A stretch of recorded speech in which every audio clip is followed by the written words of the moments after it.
We forget with extremist movements that violence is just one means to an end. And the end, the purpose, is essentially social and political change. And that end can be pursued through political and social means as well. And we see a lot of energy and a lot of effort being spent in the extreme right space in terms of getting some of the most rabid sort of racist concepts and conspiracy theories to be normalized as part of public discourse and political discourse.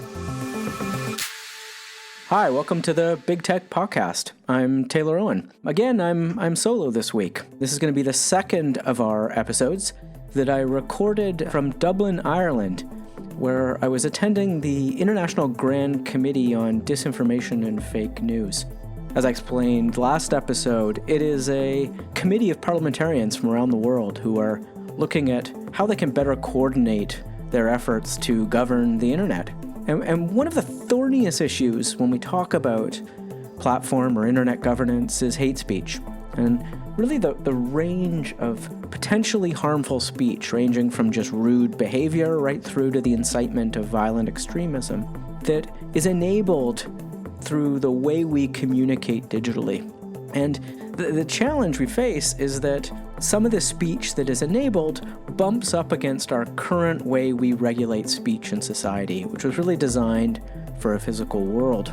And at its core, there is an irreconcilable tension.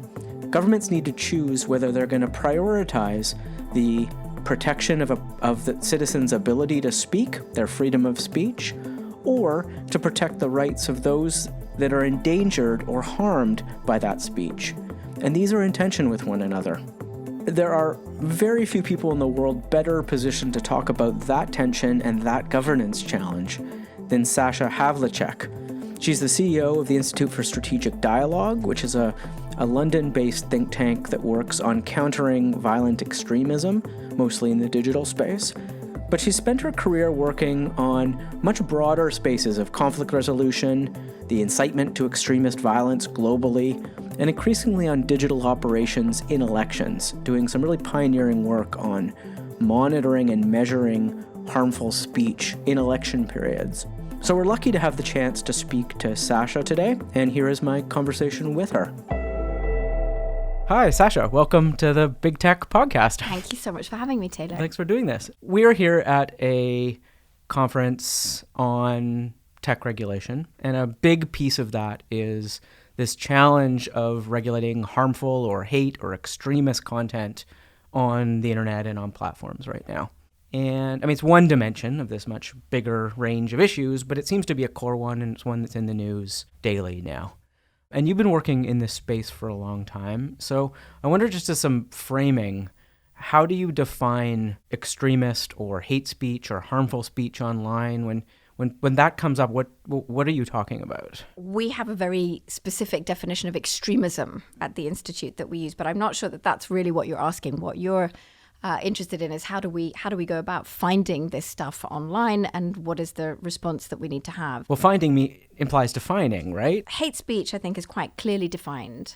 And you're talking really about abuse directed at a group based on protected characteristics. And as you know, of course, there is illegal hate speech that is addressed by law, but often not particularly well in practice. And so we see this proliferation of illegal hate speech, but also of the sort of the tail of that, which is an enormous amount of hateful, abusive, typed language, slurs, and so on. So not necessarily illegal, but harmful in some way to the discourse. That's nasty, that can be harmful, but that it isn't classified as illegal. Now, we look at extremist content, and we define extremism as a system of belief that posits the superiority and dominance of one in-group over all other out-groups, as sort of de facto antithetical to the application of universal human rights. So extremist groups that proliferate these ideas of supremacy. And that's core to it, is the supremacy element of it? Correct. I mean, it is antithetical to any form of pluralism, and it is a call to action. It is the advocacy of systemic change in order to reflect that worldview of supremacy, of that in-group. Yeah. Sort of that dynamic of in-group, out-group isn't just a belief, but it is propagated with a view to changing evangelism the system. to it almost, Correct. right? Via the Correct. Speech Act. Exactly. And so this, again, we've been looking at the propaganda machineries of extremist groups across the ideological spectrum. Yes, can you give us a range of, so what's that band of actors I think and groups? it's very, very big, but we came to this looking at extreme right and white supremacist and Islamist extremist content. But of course, you find extremist content on the far left of the political spectrum. You find it in the context of certain religious contexts. So you find, of course, extremism is expressed in many, many different forms within many different geographic and communal environments. So nothing really new there. What's new is the rate, the scale at which those types of ideas and those movements, of course, can spread those ideas now in the digital era. And we saw, in a way, with ISIS, I think the single most effective global marketing phenomenon of our time. And so, within a year, you saw ISIS really becoming the global phenomenon that it was. And it was, a digital phenomenon on mainstream platforms. What we've seen since is, a massive clamping down on specifically the Islamist extremist space. And that was a government clampdown, right? Yes, and you saw governments in the West, but really then mobilize governments around the world in order to make this a top priority, put a lot of pressure on the companies, essentially to self-regulate and to remove this content. And, that's where those big conversations started around pushing the companies to do content moderation and removal at scale and to do that through AI. At the time, they were partners on that to a certain degree, right? The platforms were, they were being forced, they were doing it under the threat of regulation, well, I think but they at were the outset, engaged in that, right? There was quite a bit of pushback around the request for automation of removal. They didn't want to do that? Well, there was quite a few months, maybe even a year of discussions around how that simply wouldn't be possible. And there was quite a bit of sort of broader pushback. But very quickly we've gotten to a place where I can't remember exactly what the percentage is, but it's 99-ish% of that type of terrorist or violent extremist content now being removed, not through flagging, not through government flagging systems or civil society flagging systems, but through the automated systems of the companies themselves. Is there anything particular about that content that makes it easier for automated systems to identify rather than this other stuff we're talking about now? Yeah, well, I think in reality, there's much more nuance and much more grey to terrorist and violent extremist content than people would like, to really address. It's not all violent acts being circulated. Correct. So whereas, you get the sharp tip of the spectrum, the violent and branded content, in many ways the most effective propaganda is the less violent, the non-violent, and often non-branded content that we've seen. And there's much of that. It was extremely effective because, after all, these are movements that are inviting people to come in based on a sense of common purpose, camaraderie, brotherhood, sisterhood, nurturing, and so on and so forth. It isn't just violence. And so there's a very, very broad spectrum of terrorist supporting content out there. And indeed, some of that still goes unaddressed. The challenge with the far right is that it's, this is a networked movement that doesn't sit on the UN prescribed terrorist list. And so it lends itself less easily to the sorts of measures that have been taken around Islamist content. And as a result, it is much, much more available. This type of content is much, much more available.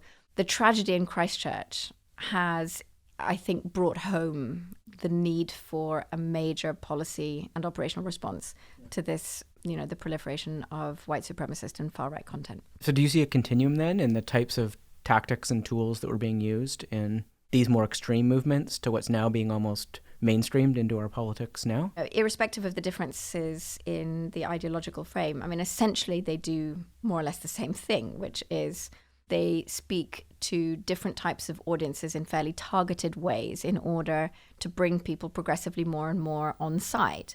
And they do a lot of work to undermine opponents and to delegitimize opponents. So this, of course, is, common across the board. They are more or less present on different types of platforms. Their information operations take slightly different shapes and forms.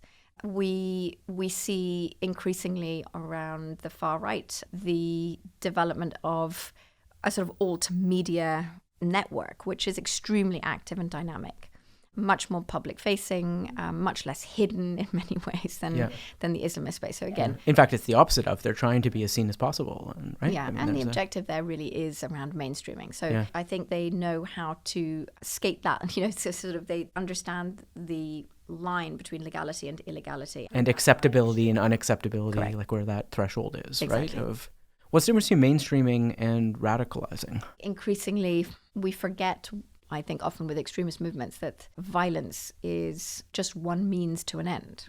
And the end, the purpose, is essentially social and political change. And that end can be pursued through political and social means as well. And we see a lot of energy and a lot of effort being spent in the extreme right space in terms of getting some of actually the most rabid sort of racist concepts and conspiracy theories to be normalized as part of public discourse and political discourse, and achieving that quite effectively. So moving to what's happening now, and you work both on these more extreme alt-right communities, certain radicalization efforts, but also just on broader disinformation campaigns, what we'd broadly put in this sort of bucket of either foreign interference or manipulation, media manipulation in various ways online. One of the things, we just had this election in Canada, right? And you were working on it, and we were working on it to a certain degree. And I don't think we saw this kind of acute problem in the way that I think it probably has existed in European countries. Yeah. And or that we saw in 2016. Exactly. So from 2016 on, 8 or so elections, Correct. A real pattern of the types of things you're talking about. I'm not sure we really saw that here. But what we did see was this like real degrading of the discourse. Mm-hmm. We saw it very siloed, very polarized, more radical. So like every group was a bit more extreme. And I'm wondering how you make sense of that. Yes. Like what's happening in our ecosystem? So in the disinformation space, we've seen a real evolution since 2016. We've been looking at malign information operations and how they're organized, what the lead actors, the targets and the tactics. So in 2016, I mean, and just after, everybody, of course, was alive to this Russian threat and looking for it. And ever since, I think everybody's been looking specifically for that type of... A very particular type of thing, correct. Right? And in fact, most government agencies, international agencies that have been set up to look for this kind of information manipulation in electoral context are looking for foreign state actor interference. In reality, the actors are much, much more complex than that. And you see an intersection of foreign state and non-state actors, transnational non-state actors. We saw, for instance, in the German elections, a kind of interplay, a reinforcing of the type of content that was being put out by the international alt-right and Kremlin sources, for instance. But increasingly what we've really seen is a whole spectrum of transnational non-state actors, special interests from the US, from other countries, specific religious groups, interplay with domestic extreme groups and domestic political actors in this space. And so that bleed becomes a very, very challenging thing for governments to respond to, as well as for the companies really to take on. The other thing I think important to say, we've seen a kind of evolution away from the most obvious fakery. The fakery of content, fake news, this idea. Clear websites that are publishing fake information and distributing them. Exactly. Yeah. And fakery of distribution. So the most obvious sort of inauthentic bot activity. Bots, which is not to say that we haven't found that type of activity. We do find it. We've found that quite systematically across these elections, but they're much smaller scale. And the overall impact of that, I think, will be fairly limited. One of the things that happened in Canada in the election is there was speculation that there were American Trump supporters infiltrating Canadian hashtags because they looked like coordinated activity and they were all using the MAGA tags in their profiles. And when we looked at it more closely, it actually looked like it was just People. So they were real people. Yeah. They were Canadian. They were conservatives, obviously. They were Trump supporters. They were using the MAGA label as a signifier of an ideology, probably, right? Not as anything other than just saying they broadly agree with that movement.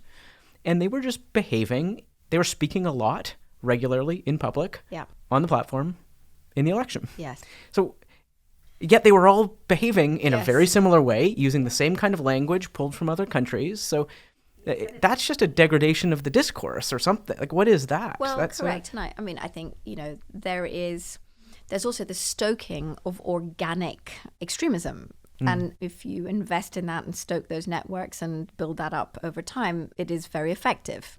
But increasingly, I think we need to be wary of the fact that state actors can, in fact, also buy networks of people, real people, to do certain types of things. And as we look at a widening array of state actors involved in this space, we need, I think, to be constantly understanding that, these are small costs for governments, and it may be much easier for them to do, in fact, than doing the inorganic, inauthentic activity that can be spotted now.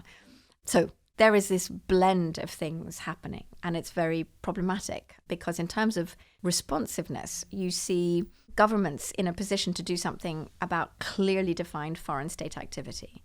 But if they're seen to be snooping on their own citizens who are expressing a political opinion, it becomes genuinely problematic. And we've seen outcries in relation to that type of activity of government in a number of countries. As we start talking about solutions to this and the policy framework in which this is being discussed, I feel there's this desire for solutions to what might be irreconcilable tensions in this conversation. In that, I think there is potentially a divide or a tension between protecting people from harmful speech online and protecting people from being able to speak absolutely online. Right? Like those just might be in irreconcilable tension to each other, which ultimately means this is a political conversation, right? This is going to require citizens and people to make a political choice about what kind of speech they want in this digital space. Is that a fair characterization of this? There's an element of that. But if we reduce this to a conversation about, in terms of the online world, about free speech versus censorship, essentially, the removal of hate speech, I think we're not addressing the fundamental challenge. In reality, the real harm, in my mind, in relation to what's happening on the platforms today around hate speech and polarization is derived from the technological architecture of these platforms and the way in which that inorganically amplifies extreme messaging and content, and ultimately drives people into spaces that they otherwise may not have been driven into, and holds them there without them understanding really fully, and transparently why. And the ability of those spaces, those sort of cultural ecosystems, to impact people's worldviews is extraordinarily strong, I think, whereas a piece of speech here or there may not, in fact, do the same thing. And so by reducing it to an individual act, correct, we're losing sight of the structure. Correct. And in an ideal world, I would say, you outcompete bad ideas, of course, with good ideas. And in an ideal world, we would have a sort of level playing field of speech in the digital world. These platforms would be genuinely neutral, and you would be able to then educate and mobilize civil society responses, for instance, in more innovative ways, stuff that we've tried to do at the Institute from the outset. We saw these problems and thought, why are we allowing this gap to develop between the activities of bad actors and those that would legitimately seek to undermine those ideas and propose alternative ideas? We must be doing this. And so I'm all for competing, but you can't compete, of course, effectively if the playing field is tilted. And it is tilted because of this technological architecture. Yeah. And so until we shift the conversation beyond the content moderation and removal conversation, which has been by and large the focus of government pressure and policy and indeed now regulation to date, until we move beyond content moderation and removal and start to address these sort of structural, systemic issues, we won't address the fundamental problem. So I would argue that it's not just the regulatory bodies that are focusing on content moderation. It's also the companies themselves, because they're about individual acts of speech. And that's their unit that they want to prioritize, is individual agency on their platform. So if you're talking about individual pieces of content, then that's getting away from this structural conversation, which they don't want to have. No, right? They don't want to really have that. I mean, it's a harder conversation to have because it represents a harder set of solutions ultimately. We've pushed very hard for an approach by policymakers towards regulation that would really prioritize transparency. And again, in relation to that dichotomy, which I think is a false one, between free speech and censorship, around which you've seen, civil society actors come in, and I think, to an unhelpful conversation. Right. And the digital activists in particular are in real conflict over that, right? Correct. With organizations sitting on both sides of that. Correct. Whereas actually I think the conversation really needs to be about redressing the imbalance in this space and ensuring that we do in fact have a space in which free speech can happen. So what does that look like? What are the core levers that you think, or the core incentives that are creating the imbalance in the way speech flows in the systems? I mean, these are platforms designed to hold your attention as long as possible in order that they can also use that attention to advertise against. So the algorithms are designed to find ways to hold your attention. And they have worked out essentially that by feeding you slightly more titillating variants of whatever it is that you're looking for, you're going to be there longer. Yep. And so that drive towards more sensationalist content is, I think, a real one, except we see this in an anecdotal sense, and there is sort of anecdotal level research. But what we desperately need is access. There needs to be access to data by a third party. It doesn't necessarily need to be the research community, but it could be a regulator. Right. We do that with other sectors, right? Correct. But what we do need to understand essentially is the algorithmic outcome from a public health perspective. What is the impact of that design in relation to how it impacts specific communities or constituencies, for instance? What is the public health outcome of the design of the algorithms as they currently stand? That has to be the first step to having the conversation around what we then do with that. So number one, I think access to that. Transparency around. Exactly. Access to that type of data to be able to verify what the impact of that algorithmic design is right now. Then I think there can be a conversation around how one might go about tweaking that. I mean, and whether the companies should be required to do that in certain contexts. I think in some contexts we would say no, and in some we would probably opt yes. And in democratic environments, there should be a public debate around what that should be, what response should be. There is a big job to be done around data mining and usage and transparency around the way in which your data is utilized. And this, again, I think there's some interesting work that was undertaken in Germany, the German cartel agency, the federal agency. Which is quite the name, isn't it? It is. It's absolutely. I think competition bureaus around the world are jealous of that name. Exactly. That's their sort of, central antitrust authority. It declared the consent that a user gives Facebook to use and combine data across the various platforms that Facebook owns in Germany a fiction, because of the monopoly status of Facebook in that context. And this was appealed now, and Facebook actually won the appeal, so it hasn't gone anywhere. But I think increasingly there are going to be questions asked about the way in which we hand over voluntarily, for the most part, our data, and what we really understand of that process in terms of how that's used and how that impacts the world that we see at the end of the day. So I think there's a lot of work to be done in that space. So there's a lot of those structural conversations really need to happen. And this isn't even in the bigger antitrust conversation. Yeah, this is we're just talking about the content side of it right here, and the way content is circulated. Exactly. It's really about that information ecosystem. So that's the organic piece of that, and how these algorithms are pushing seemingly organic content to us and not to us, or whatever the case may be, in defining what we see and whether we're heard and whether we are seen. But there's also the paid and promoted and targeted aspect of that too, which I assume is a piece of the puzzle here too, that yes, the ability to actually surgically target people with particular messages. Yes, exactly. And and I think that ad transparency is another piece of what we've been proposing in terms of response. I think from an electoral standpoint, I think it's perhaps slightly less important than people make it out to be, but nonetheless desirable. So political advertising and issue-based advertising transparency, I think, is absolutely critical. What does it say about democracy if we exist in an information environment where everybody knows different things and those things are targeted to their biases? I mean, it's frightening to me, the idea of information segregation. And we've started to see this in a number of ways, and we see the type of impact that has on communities. And we started to see it actually with the onset of the satellite era, and the ability of people to watch only, I don't know what cable news that aligns with their ideology. Exactly.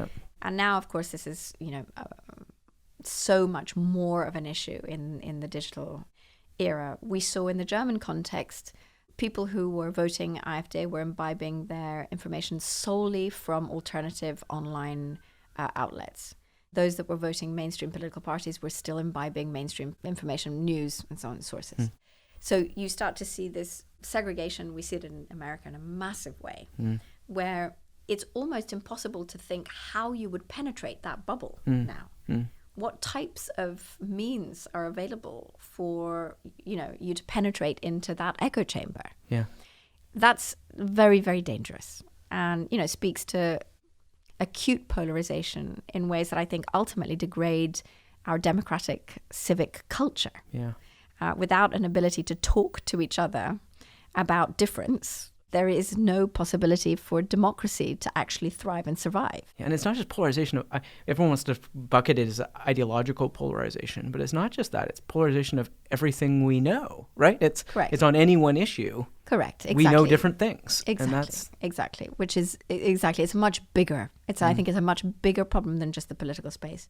But I think it affects the political space in such an obvious way today that we require a response, and it needs to be quick. So I would say I'm a big proponent of thinking in big picture terms around our digital policy strategy for the future, because I think we need to be really actively thinking about what is our vision for the internet, for the good, for a good internet. What is the vision that liberal democracies have for the internet? Because all sorts of countries around the world have their vision, and they are pursuing that vision quite aggressively and actively, and we have none for ourselves. And this is it's important. We also need to be live to these threats in the here and now, so that we don't find ourselves essentially with too few players around the table to have leverage to make this happen. Yeah, and those are difficult things to do at the same time, right? Yeah. I mean, just to end, I guess. I mean, on a slightly maybe more optimistic note, that if it does need to be a civic conversation about the kind of information environment we want, what does that look like?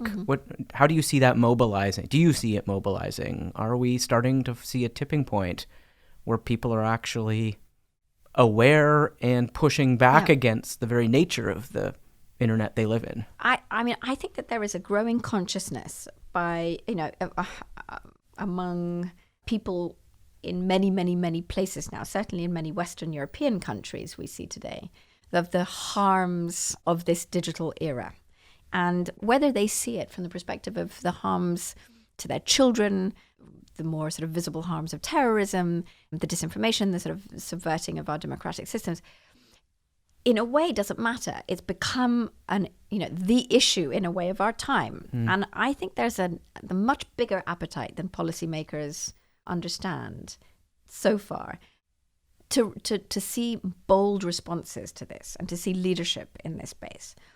The internet also offers us a tool like no other, of course, and social media in particular, to reach out and build constituencies in favor of certain things. I mean, we see sort of good actors, particularly poor at doing this kind of social mobilization. We really do need to see much more of that happen. But I would say there's low-hanging fruit in the following context in my mind. One is that existing law isn't being applied and enforced effectively online. If we were just to do a scoping of existing law in liberal democracies and look at the obstacles to having enforcement happen in the online world and think innovatively about making sure that we overcame those obstacles, we'd be in a very, very, very much better place than we already are, number one. Before we even start to build out laws for the internet, new laws for the and internet. reimagine everything. And reimagining everything. Yeah. If we were then to start to head into this much more structural conversation beyond content moderation around specific siloed issue sets, terrorism one, Sure. One camp, hate speech one camp, but really to start to think about these structural issues. Again, we'd be potentially dealing, in leaps and bounds with the problem. We'd see sort of systemic changes in a very small space of time. And then the longer term, we want to see better engineering practices and a culture of sort of responsible engineering. What's being built. Exactly. What's being built and what is the impact of it? Yeah. Lots of stuff has been built now without really thinking through the ultimate consequences. I think now we're in a place where technologists themselves in Silicon Valley are saying, oops, we needed to have probably thought this through a little bit further. That attitude and that perspective needs to be built into the way stuff is built going forward. Yeah. Our ability to do that is dependent on understanding the system, and you've been at the center of that for a long time. So thank you, and thanks for talking to us about it. Thank you. So that was my conversation with Sasha Havlicek, the CEO of the Institute for Strategic Dialogue, and the conversation was recorded in Dublin, Ireland. Thanks for listening, and as always, let me know what you thought of today's episode by using the hashtag BigTechPodcast. I'm Taylor Owen, CG Senior Fellow and Professor at the Max Bell School of Public Policy at McGill. Bye for now. The Big Tech Podcast is a partnership between the Center for International Governance Innovation, CG, and The Logic. CG is a Canadian nonpartisan think tank focused on international governance, economy, and law. The Logic is an award-winning digital publication reporting on the innovation economy. Big Tech is produced and edited by Trevor Hunsberger, and Kate Rosewell is our story producer. Visit bigtechpodcast.com for more information about the show.